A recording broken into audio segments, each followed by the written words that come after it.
지금 미국 정부뿐만 아니라 미국인들까지 난리가 났다고 합니다. 현재 미국 전역에서 한국 산부를 돕기 위한 성금이 어마어마하게 쌓였다고 하는데요. LA 산불때의 은혜를 갚아야 한다면서 미국 자원봉사자들이 속출하고 있다고 합니다. 모든 미국인들이 한국행을 선택하면서 많은 도움의 손길이 이어지고 있다고 하는데요. 그중 어느 한 간호사가 쓴 사연이 큰 화제를 불러 모으고 있습니다. 지금 바로 전해드리겠습니다. 안녕하세요. 저는 에밀리라고 하며 미국 국적의 간호사입니다. 저는 10년 동안 간호사로 일하면서 온갖 종류의 응급 상황을 봐왔습니다. 하지만 2025년 1월에 일어난 일은 모든 것을 바꿔놓았어요. 평범한 아침이었습니다. 저는 막 병원에서 근무를 마치고 집에서 샤워를 하고 있었는데 갑자기 제 휴대폰에 비상 경보가 울렸어요. 대피 명령이었습니다. 창밖을 보니 하늘이 환한 듯한 붉은색으로 변해 있었어요. 제 이웃인 제이크가 문을 두드리고 있었습니다. 에밀리, 지금 당장 대피해야 해. 산불이 오고 있어. 저는 재빨리 옷을 걸치고 여권과 중요한 서류를 집어들고 밖으로 뛰쳐나갔어요. 거리는 공포로 가득 차 있었습니다. 사람들은 차에 뛰어들어 탈출하려고 했어요. 저도 차에 탔지만 도로는 완전히 막혀 있었습니다. 아무도 움직이지 못하고 있었어요. 시간이 지날수록 하늘은 더 어두워지고 바람은 더 강해졌습니다. 뒤를 돌아보니 불길이 점점 가까워지고 있었어요. 저는 차를 버리고 다른 많은 사람들처럼 달리기 시작했습니다. 곧 짙은 연기가 모든 것을 덮었어요. 저는 어디로 가는지 볼 수 없었습니다. 숨을 쉴 수가 없었어요. 마스크가 없어서 손수건으로 입을 가렸지만 기침을 멈출 수 없었습니다. 다리가 점점 약해지고 있었어요. 여기서 쓰러지면 이것으로 끝이다 라고 생각했습니다. 그리고 정말 저는 길가에 쓰러졌어요. 모든 것이 끝났다고 생각했을 때 누군가가 제 어깨를 잡았습니다. 올려다보니 한 아시아계 젊은 남성이 서툰 영어로 괜찮은지 물어보고 있었어요. 저는 간신히 숨을 쉴 수 없다고 대답했습니다. 그는 즉시 주머니에서 젖은 수건을 꺼내 저에게 건네주었어요. 더 많은 젊은 남성들이 달려왔습니다. 그들은 서로 한국어로 대화를 나누며 저를 흰색 밴으로 걸어가게 도왔어요. 안에는 모두 지쳐 보이는 몇 명의 다른 사람들이 있었습니다. 그들은 물병과 마스크를 서로 나누고 있었어요. 젊은 남성 중 한 명이 제 얼굴에 산소 마스크를 씌웠습니다. 그는 유창한 영어로 그들이 로스앤젤레스 한인의 소속이며 모두를 안전한 곳으로 데려가고 있다고 설명했어요. 저는 눈물이 나오는 것을 느꼈습니다. 솔직히 말하면 저는 그 전에 한국에 대해 깊이 생각해 본 적이 없었어요. 제가 알고 있던 것은 북한과의 긴장 관계에 대한 짧은 뉴스 보도에서 나온 것 뿐이었습니다. 한국 사람을 만난 적도, 한국 음식을 먹어본 적도 없었고, 산불 중에 한국인들에게 구조될 것이라고는 전혀 예상하지 못했어요. 배는 불길을 피하기 위해 좁은 산길을 조심스럽게 운전했습니다. 운전사는 핸들을 꽉 쥐고 있었어요. 다른 젊은 남성은 무전기를 통해 지속적으로 그들의 위치를 보고하고 있었습니다. 뒤에서는 누군가가 놓인 대피자들을 확인하고 있었어요. 약 1시간 후, 우리는 한인회가 운영하는 임시 대피소에 도착했습니다. 들어서자마자 저는 모든 것이 얼마나 잘 조직되어 있는지에 놀랐어요. 침대는 깔끔하게 정렬되어 있었고 한쪽 구석에는 의료구역이 설치되어 있었으며 다른 한쪽에서는 사람들이 따뜻한 음식을 제공하고 있었습니다. 저를 구한 젊은 남성들은 더 많은 사람들을 돕기 위해 다시 나가야 한다고 말했어요. 저는 그들에게 제대로 감사 인사도 못 드려 죄송했습니다. 한 자원봉사자가 저를 침대로 안내하며 의료팀의 검진을 받아보라고 제안했어요. 의료구역으로 걸어가면서 저는 주변을 둘러보았습니다. 모든 연령과 인종의 사람들이 있었어요. 가장 놀라웠던 것은 한국인 자원봉사자들이 모든 사람을 가족처럼 대하는 모습이었습니다. 검진 후, 의사는 제가 가벼운 연기 흡입을 했지만 괜찮을 거라고 말했어요. 저는 휴식을 취하고 잠시 동안 산소 마스크를 계속 사용하라는 조언을 받았습니다. 나중에 배가 고파져서 식사구역으로 갔어요. 중년의 한국인 여성들이 음식을 제공하느라 바빴습니다. 그 중 한 분이 저에게 떡국 한 그릇을 건네주셨어요. 한국 음식을 처음 먹어보는 거였지만 어쩐지 낯설게 느껴지지 않았습니다. 따뜻한 국물이 위로가 되었어요. 식사를 하면서 저는 그 여성에게 감사 인사를 드렸습니다. 그녀는 손을 흔들며 미국과 한국은 서로 돕는 사이예요. 그게 친구가 하는 일이죠. 라고 말했어요. 그 순간 끔찍한 산불 속에서 대피소에 앉아 전에 만난 적 없는 사람들이 만든 국을 먹으면서 저는 중요한 것을 깨달았습니다. 친절에는 국경이 없다는 것을요. 다음 날 아침 저는 훨씬 더 나아진 기분으로 잠에서 깼어요. 대피소는 이미 활기찬 활동으로 분주했습니다. 자원봉사자들은 아침 식사를 준비하고 옷을 나눠주고 집을 잃은 사람들을 돕고 있었어요. 저는 자원봉사자 중 한 명에게 다가가서 제가 도울 수 있는지 물어봤습니다. 저는 그녀에게 제가 간호사라고 말했어요. 그녀의 얼굴은 즉시 밝아졌고 저를 의료구역으로 데려갔습니다. 그곳에서 모든 의료 지원을 책임지고 있는 박 의사를 만났어요. 그는 피곤해 보였지만 단호했습니다. 저희는 주로 연기 흡입, 경미한 화상, 그리고 매우 불안해하는 사람들을 치료하고 있어요. 그가 설명했어요. 간호사가 한 명 더 있으면 정말 큰 도움이 될 거예요. 그날 나머지 시간 동안 저는 한국인 의사들과 간호사들과 함께 산불 피해자들을 치료했습니다. 모든 사람들이 너무나 헌신적이고 전문적이었어요. 짧은 휴식 시간 동안 저는 몇몇 자원봉사자들을 알게 되었습니다. 미는 의사가 되고 싶어하는 대학생이었어요. 그는 여기 있기 위해 스터디 그룹을 취소했지만 그것이 대단한 일이 아닌 것처럼 행동했습니다. 김 여사는 아침 일찍부터 요리를 해온 할머니였어요. 그녀는 제게 한국에서는 음식이 몸뿐만 아니라 정신도 치유한다고 믿는다고 말했습니다. 데이빗은 모두를 위해 통역을 하고 있는 한국계 미국인 소방관이었어요. 그의 부모님은 30년 전에 한국에서 오셨습니다. 그들은 그에게 항상 어려움에 처한 다른 사람들을 도우라고 가르쳤어요. 시간이 지남에 따라 저는 한국 커뮤니티가 얼마나 믿을 수 없을 정도로 조직적인지 보았습니다. 그들은 실종자를 찾는 시스템, 기부품을 나눠주는 네트워크, 심지어 사람들이 임시 주거지를 찾도록 돕는 교통편까지 마련해 두었어요. 3주 후 산불은 마침내 통제되었습니다. 로스앤젤레스는 천천히 정상으로 돌아가고 있었어요. 다행히 제 아파트는 불타지 않아서 집으로 돌아갈 수 있었습니다. 저는 병원 일로 복귀했지만 제 안에서 무언가가 변했어요. 저는 한국에 대해 더 많이 배우기 시작했습니다. 한국 영화를 보고, 한국 음식을 만들어 보고, 심지어 지역 대학에서 한국어 수업에도 등록했어요. 저는 낯선 사람들을 돕기 위해 목숨을 걸 수 있는 사람들을 만들어낸 문화를 이해하고 싶었습니다. 저는 만났던 몇몇 자원봉사자들과 계속 연락을 유지했어요. 그들은 저를 한국 축제와 커뮤니티 행사에 초대했습니다. 천천히 한국과 한국인들은 제 삶의 중요한 부분이 되었어요. 그러던 어느 날 오후 병원에서 점심시간에 휴대폰을 보고 있을 때 한 헤드라인이 제 눈에 띄었습니다. 한국 전역의 대규모 산불 발생. 세부 내용을 읽으면서 제 마음이 무너졌어요. 산불이 강한 바람으로 인해 더욱 악화되어 한국에서 일주일 동안 타오르고 있었습니다. 수천 명의 사람들이 집을 떠나야 했고 많은 마을들이 파괴되었어요. 저는 즉시 이 사람들이 느끼고 있을 두려움과 혼란에 대해 생각했습니다. LA 산불 당시 제가 느꼈던 것과 같은 감정이었어요. 하지만 가장 놀라웠던 것은 LA 사람들이 어떻게 반응하고 있는지였습니다. 한인회는 이미 도움을 조직하고 있었어요. 그들은 기부금, 물품을 모으고 심지어 한국에 갈 자원봉사자들도 찾고 있었습니다. 그러나 도움을 주는 것은 한국계 미국인들뿐만이 아니었어요. LA 화재 당시 도움을 받았던 많은 사람들을 포함해 모든 배경의 사람들이 동참하고 있었습니다. 이러한 노력들을 보면서 저는 무언가를 해야 한다는 강한 필요성을 느꼈어요. 저는 계속해서 뉴스를 읽었고 한 가지 중요한 사항을 알아챘습니다. 피해 지역의 의료 종사자가 충분하지 않았어요. 그날 밤 저는 잠을 이룰 수 없었습니다. 저는 한국인 자원봉사자들이 우리가 어려울 때 저와 다른 많은 사람들을 어떻게 도왔는지에 대해서만 생각할 수 있었어요. 이제 보답할 차례였습니다. 다음 날 아침 저는 곧장 병원 사무실로 가서 휴가를 요청했어요. 놀랍게도 병원 원장님은 바로 동의해 주셨습니다. 물론 가서 도와야죠. 그가 말했어요. 여기는 저희가 잘 관리할게요. 그의 승인을 받아 저는 한인회에 연락했습니다. 제가 한국에서 간호사로 자원봉사를 하고 싶다고 말했을 때 코디네이터는 매우 기뻐했어요. 그는 저에게 이틀 후에 출발할 의료팀을 구성하고 있다고 말했습니다. 그 후로 모든 일이 빠르게 진행되었어요. 저는 가방을 꾸렸고 간호사 아이디, 필요한 약품들, 그리고 제가 배운 한국어 문구가 적힌 작은 노트북을 꼭 챙겼습니다. 출발 전날 저는 한인회 사무실에서 열린 회의에 참석했어요. 들어가자마자 저는 가장 큰 놀라움을 받았습니다. 15명의 의료 자원봉사자 중에서 5명이 LA 화재 때 저를 구했던 젊은 남성들이었어요. 우리는 서로를 즉시 알아보았고 그들은 저를 보자 얼굴이 밝아졌습니다. 당신이 우리가 길가에서 발견한 간호사군요. 라이언이 외쳤어요. 그는 제게 산소 마스크를 주었던 사람이었습니다. 그리고 이제 당신이 우리나라를 돕기 위해 가네요.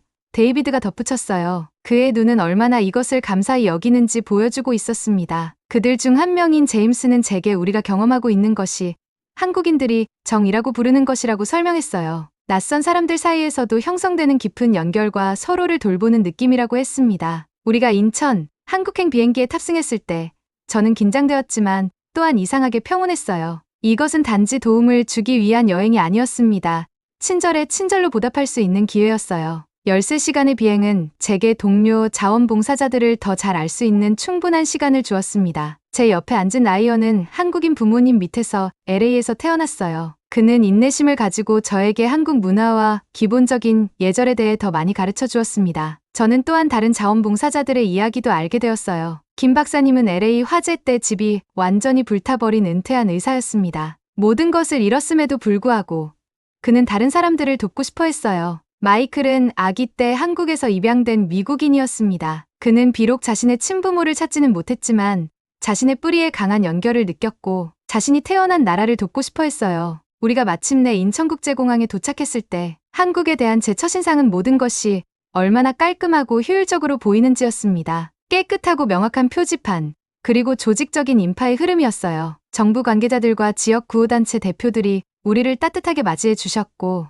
이 어려운 시기에 그들의 나라를 돕기 위해 와준 것에 대해 감사를 표했습니다. 공항에서 우리는 산불이 가장 심한 경상북도로 향하는 버스에 탔어요. 창밖을 바라보면서 저는 풍경이 현대적인 도시 건물에서 나무로 덮인 부드럽고 완만한 산들로 변하는 것을 지켜봤습니다. 하지만 목적지에 가까워질수록 아름다운 경치는 더 음울한 광경으로 바뀌었어요. 어두운 연기가 멀리서 피어올랐고 타는 나무 냄새가 공기를 가득 채웠습니다. 그 광경은 저에게 LA 화재를 너무나 떠올리게 했고 여기 사람들이 같은 공포를 경험하고 있다는 사실에 제 마음이 아팠어요. 우리 의료팀은 3개의 다른 대피소에서 일하도록 배정되었습니다. 첫 번째 대피소에서 저는 주로 연기 흡입으로 고통받는 사람들을 치료했어요. 저는 환자들과 소통하기 위해 통역사에 의존했지만 의료 케어는 종종 어떤 언어에서든 갔습니다. 한 노인 여성이 제 첫 환자였어요. 그녀는 연기를 들이마신 후 심하게 기침을 하고 있었습니다. 그녀를 검사하고 약을 준 후 그녀는 제 손을 꽉 잡았어요. 통역사를 통해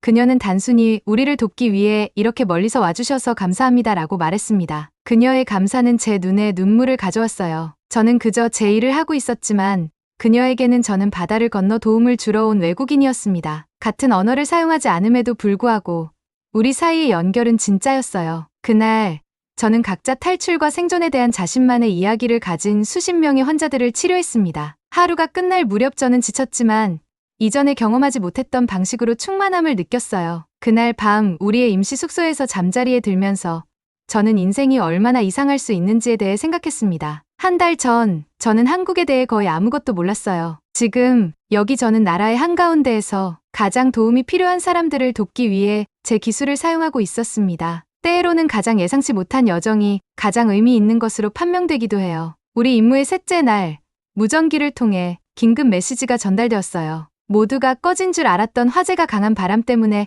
갑자기 다시 타오르기 시작했습니다. 더 나쁜 것은 그 불이 아직 떠나지 않은 사람들이 있는 작은 마을로 향하고 있었어요. 비상본부는 즉시 소방관들과 군인들을 파견했습니다. 우리 의료팀도 필요한 경우 응급치료를 제공하기 위해 구조팀과 함께 갈 자원봉사자를 요청했어요. 저는 2번 생각하지 않고 손을 들었습니다. LA 화재에서의 제 경험이 도움이 될 수 있다고 생각했어요. 라이언과 마이클도 자원했습니다. 우리는 빠르게 응급의료 키트를 모아 구조 차량에 뛰어탔어요. 마을로 향하는 도중 현지 구조대원이 상황을 설명했습니다. 대부분의 마을 주민들은 대피했지만 한 노인 여성의 소식이 들리지 않는다는 보고가 있었어요. 마을 입구에 도착했을 때 우리는 이미 일부 집에 불이 붙은 것을 볼 수 있었습니다. 하늘은 연기로 어두웠고 차량 안에 있어도 열기가 느껴졌어요. 우리는 앞서 간 구조팀의 소식을 불안하게 기다렸습니다. 20분 후 우리는 걱정스러운 업데이트를 받았어요.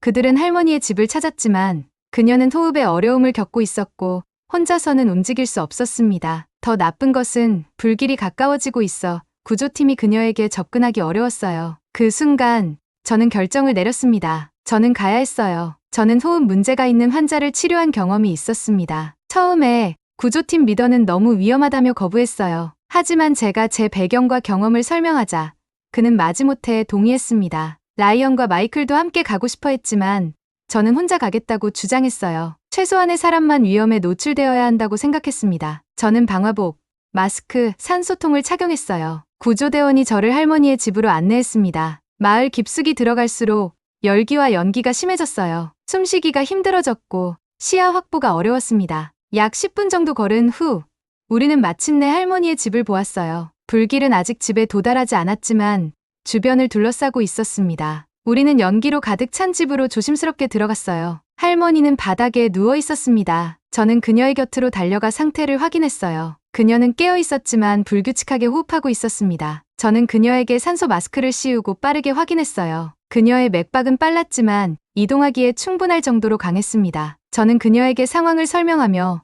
도우러 왔다고 말했어요. 하지만 그녀는 계속 무언가를 가리키며 저에게 이해시키기 위해 모든 힘을 다하고 있었습니다. 그녀가 가리키는 방향을 보니 방 구석에 작은 상자가 있었어요. 그녀의 눈에 있는 절박한 표정은 그것이 그녀에게 매우 중요하다는 것을 말해주었습니다. 저는 빠르게 상자를 집어들고 그녀를 일으켰어요. 밖으로 나왔을 때 상황은 더 악화되어 있었습니다. 불길이 더 가까이 다가왔고 우리가 들어왔던 길은 이제 막혀 있었어요. 구조대원은 무전기로 본부와 대화했고 그들은 우리에게 다른 탈출 경로를 안내했습니다. 할머니를 부축하며 저는 산길을 따라 어려운 여정을 시작했어요. 연기가 제 눈을 아프게 했고 숨쉬기는 점점 더 어려워졌습니다. 저는 또한 계속해서 할머니의 상태를 확인해야 했어요. 중간쯤에 할머니가 심하게 기침을 시작했습니다. 저는 멈춰서서 그녀의 기도를 확보하기 위해 자세를 조정하고 응급약을 투여했어요. 잠시 기다린 후 그녀의 상태는 우리가 계속할 수 있을 만큼 호전되었습니다. 길은 가파르고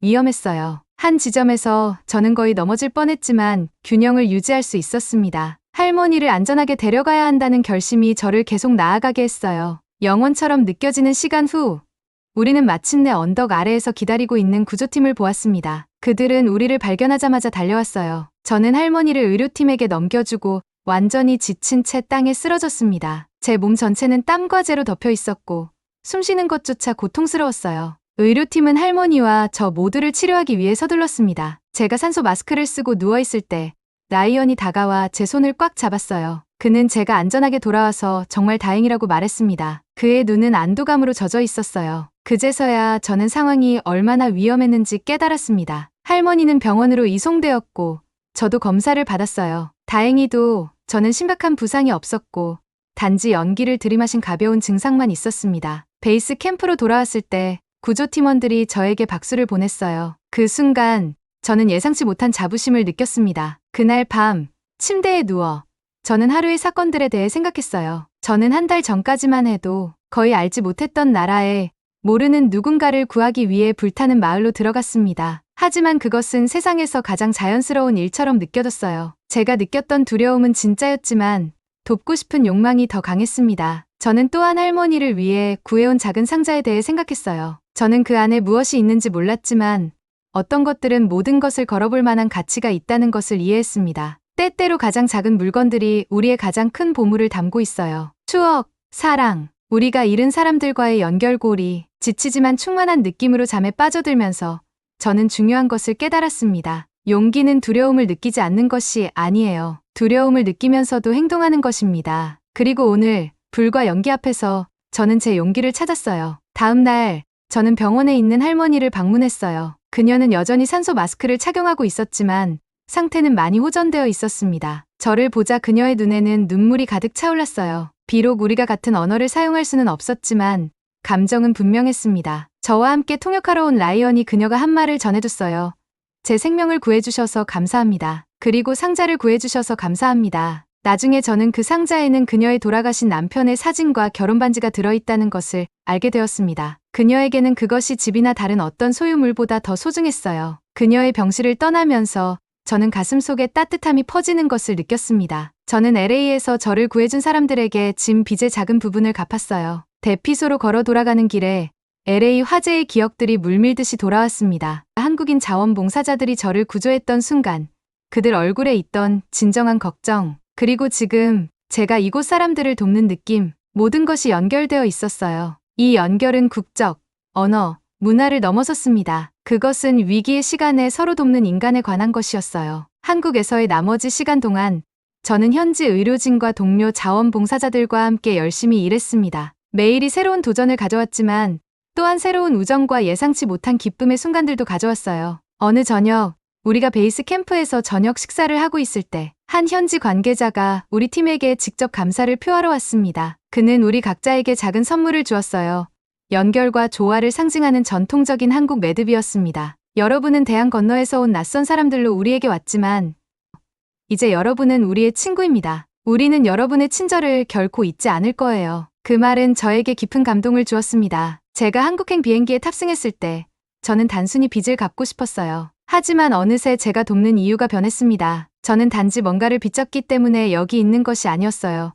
저는 제가 관심을 갖게 되었기 때문에 여기 있었습니다. LA 화재 이전에는 거의 생각해 본 적이 없던 한국이 저에게 중요해졌어요. 한국의 사람들, 문화, 그리고 정신은 제가 전혀 예상하지 못한 방식으로 제 마음을 감동시켰습니다. 우리의 마지막 날, 우리 팀이 로스앤젤레스로 돌아갈 준비를 하는 동안 현지 주민들이 작별 인사를 하러 왔어요. 그들은 직접 만든 음식, 손으로 쓴 감사 편지, 심지어 우리를 위해 노래도 불러주었습니다. 한 노인 남성이 저에게 다가와 작은 봉투를 건네주었어요. 안에는 산과 나무의 아름다운 그림이 있었고 영원한 친구라는 단어가 한국어와 영어로 모두 쓰여 있었습니다. 제 손자가 당신을 위해 이것을 그렸어요. 그가 통역사를 통해 말했습니다. 그는 당신이 화재 후에 햇살을 가져왔다고 말했어요. 우리 버스가 베이스 캠프를 떠날 때 저는 뒤를 돌아보며 작별 인사를 하는 사람들을 보았습니다. 일부는 제가 치료했던 사람들이었고 다른 이들은 제가 함께 일했던 현지 자원봉사자들이었으며 많은 이들은 단지 그들의 감사를 보여주고 싶어하는 주민들이었어요. 저는 제가 LA 산불에 갇혔던 그 1월의 날 이후로 얼마나 많이 변했는지 생각했습니다. 그때는 한국이 제가 거의 알지 못하는 국가의 이름일 뿐이었어요. 이제 그것은 얼굴들, 이야기들, 그리고 추억들로 가득 차 있었습니다. 이 경험은 저에게 때로는 가장 아름다운 연결이 가장 어려운 상황에서 온다는 것을 가르쳐 주었어요. 재난이 닥쳤을 때 우리의 공유된 인간성이 가장 밝게 빛난다는 것을. 로스앤젤레스로 돌아왔을 때 저는 단지 제 옛 생활로 돌아가지 않았습니다. 저는 한인 사회에 적극적으로 참여하게 되었어요. 문화 행사에서 자원봉사를 하고 새로운 한국 이민자들이 미국 생활에 적응하도록 돕는 일을 했습니다. 저는 또한 학교와 커뮤니티 센터에서 제 경험에 대해 강연을 했어요. 아이들에게 우리의 글로벌 세계에서 서로 돕는 것은 경계가 없다는 것을 보여주었습니다. 그리고 매년 한국 산불 기념일에 저는 제가 구조했던 할머니로부터 사진을 받아요. 그녀는 재건된 집 앞에서 건강하고 미소 짓는 모습으로 서 있으며 항상 그 소중한 상자를 들고 있습니다. 때로는 인생에서 가장 중요한 교훈들은 당신이 가장 예상치 못할 때 온다고 해요. 저의 교훈은 불과 연기를 통해, 낯선 사람들의 친절을 통해, 그리고 제가 결코 가리라 생각하지 않았던 곳으로의 여정을 통해 왔습니다. 한국은 더 이상 지도 위에 먼 나라가 아니었어요. 그것은 제 이야기의 일부가 되었습니다. 용기, 감사, 그리고 우리를 인간으로 만드는 끊을 수 없는 연결에 관한 이야기. 화재 이전에 저는 한국에 대해 진지하게 생각해 본 적이 없었어요. 있다면 뉴스 헤드라인이나 고정관념에 기반한 막연한 생각들이 있었을 뿐입니다. 저는 한국 음식, 문화 또는 사람들에 대해 알지 못했어요. 저는 확실히 한국이 제 삶에 그렇게 중요한 부분이 될 거라고는 상상도 못했습니다. 하지만 때로는 인생이 그렇게 작동하기도 해요. 가장 예상치 못한 전환이 우리를 가장 의미 있는 목적지로 이끕니다. 산불에 갇히는 끔찍한 경험으로 시작된 것이 문화와 대륙을 가로지르는 아름다운 연결의 여정으로 이어졌어요. 이제 사람들이 저에게 한국에 대해 물어보면 저는 정치나 헤드라인에 대해 말하지 않습니다. 저는 한국 사람들의 따뜻함, 커뮤니티의 강함, 그리고 정신의 아름다움에 대해 말해요. 저는 할머니와 그녀의 소중한 상자에 대해, 다른 사람들을 돕기 위해 쉬지 않고 일했던 자원봉사자들에 대해, 대양 건너 낯선 사람들을 위해 그림을 그렸던 아이들에 대해 말합니다. 그리고 가장 중요하게 저는 정에 대해 말해요. 사람들 간의 깊은 연결을 의미하는 그 특별한 한국어 단어. 왜냐하면 결국 그것이 로스앤젤레스에서 저를 구한 것이고 그것이 저를 한국으로 데려온 것이기 때문입니다. 그것은 우리가 어디에서 왔든 어떤 언어를 사용하든 상관없이 우리 모두를 연결하는 보이지 않는 실이에요. 불이 우리를 함께 모은 것일 수 있지만 우리를 계속 연결하게 하는 것은 사랑과 연민입니다. LA로 돌아온 지 5년이 지났습니다. 저는 여전히 간호사로 일하고 있지만 이제는 한인 커뮤니티 의료센터에서 근무하고 있어요. 매일 아침 출근길에 한국어로 안녕하세요 라고 인사하는 것이 저에게는 너무나 자연스러운 일이 되었습니다. 오늘은 특별한 날이에요. 제가 한국에서 구한 그 할머니께서 LA를 방문하시기로 했거든요. 그 산불 이후 우리는 편지와 사진으로 계속 연락을 주고받았습니다. 처음에는 통역사의 도움이 필요했지만 제가 조금씩 한국어를 배우면서 직접 소통할 수 있게 되었어요. 공항에 도착했을 때 저는 가슴이 두근거렸습니다. 그리고 그곳에 그녀가 서 계셨어요. 이제는 제가 김할머니라고 부르는 분이, 그녀의 얼굴에는 밝은 미소가 있었고 그 소중한 상자를 여전히 손에 들고 계셨습니다. 에밀리 선생님. 할머니께서 저를 보자마자 외치셨어요. 그리고는 저를 꼭 안아주셨습니다. 그 포옹 속에는 언어가 필요 없는 깊은 감사와 사랑이 담겨 있었어요. 저는 할머니를 저희 새 아파트로 모셨습니다. 그곳에는 특별한 손님을 위한 작은 환영 파티가 준비되어 있었어요. LA 화재 당시 저를 구해주었던 한인 자원봉사자들, 한국에서 함께 일했던 의료팀원들, 그리고 제가 이제는 가족처럼 여기는 한인 커뮤니티 사람들이 모두 와 있었습니다. 여러분, 소개해 드릴게요. 이분은 제가 한국에서 만난 특별한 분이세요. 저는 목이 메어 말했어요. 김 할머니는 제게 진정한 용기가 무엇인지 가르쳐 주신 분입니다. 할머니는 수줍게 미소 지으셨고 천천히 그 상자를 열었어요. 안에서 그녀는 오래된 사진 한 장을 꺼내 저에게 건네주셨습니다. 그것은 젊은 시절의 할머니와 할아버지가 함께 찍은 사진이었어요. 에밀리, 이제 이것은 당신의 것입니다. 그녀가 말씀하셨어요. 통역이 필요 없었습니다. 제가 이해했기 때문이에요. 눈물이 제 뺨을 타고 흘렀습니다. 할머니가 가장 소중히 여기는 보물을 저에게 주신다는 것을 알았어요. 그것은 단순한 선물이 아니었습니다. 그것은 우리의 인연, 우리의 정을 상징하는 것이었어요. 그날 저녁, 우리는 함께 한국 음식을 먹고 서로의 이야기를 나누고 때로는 웃고 때로는 울었습니다. 언어와 문화의 장벽은 사라졌어요. 남은 것은 오직 인간 대 인간으로서의 깊은 연결뿐이었습니다. 밤이 깊어가면서 저는 창밖을 바라보았어요. LA의 불빛들이 마치 별처럼 빛나고 있었습니다. 문득 저는 그 모든 것이 어떻게 시작되었는지 생각했어요. 화재, 두려움, 낯선 사람들의 도움, 그리고 제가 결코 예상하지 못했던 여정. 알아요. 김 할머니가 한국어로 말씀하셨어요.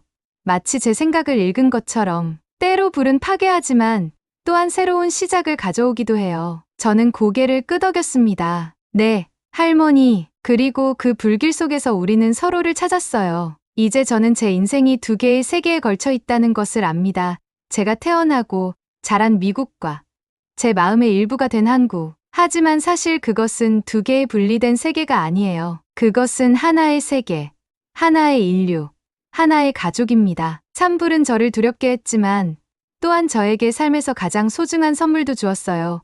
국경과 언어를 초월한 연결, 평생 간직할 우정, 그리고 제가 생각했던 것보다 훨씬 더 넓은, 더 따뜻한 세상. 오늘 밤, 저는 감사함으로 잠자리에 듭니다. 내일은 김 할머니와 함께 한국 축제에 갈 거예요. 그리고 그 다음 날에는 또 어떤 새로운 인연이 저를 기다리고 있을지 누가 알겠어요?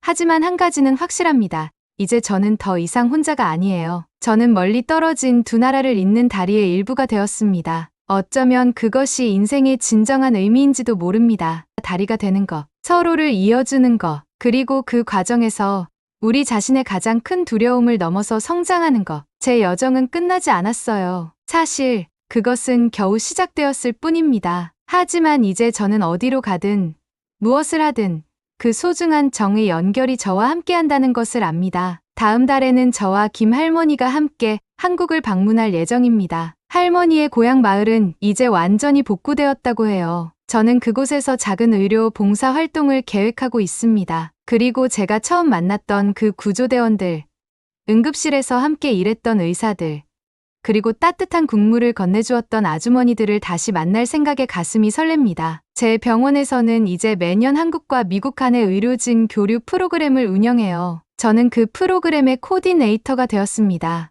양국의 의료진들이 서로의 기술과 지식을 나누며 더 많은 사람들이 저와 같은 경험을 할 수 있도록 돕고 있어요. 지난주에는 제가 한국어 수업에서 처음으로 통역 없이 10분 발표를 했습니다. 아직 서툴지만 김 할머니는 제 발음이 많이 좋아졌다고 칭찬해 주셨어요. 때로는 밤에 잠들기 전, 저는 그날 LA 화재가 일어나지 않았다면 제 인생이 어떻게 달라졌을지 생각합니다. 하지만 곧 그런 생각은 사라져요. 왜냐하면 지금 이 순간, 이 연결, 이 사랑이 제 삶에서 가장 소중한 것이 되었기 때문입니다. 불길 속에서 피어난 우정은 이제 제 정체성의 일부가 되었어요. 그리고 언젠가 저도 누군가에게 손을 내밀고 제가 도와드릴게요라고 말했던 그 한국인 자원봉사자처럼 또 다른 이의 인생의 작은 빛이 될 수 있기를 희망합니다. 그것이 바로 정의 아름다움이니까요. 오늘의 사연은 여기까지입니다.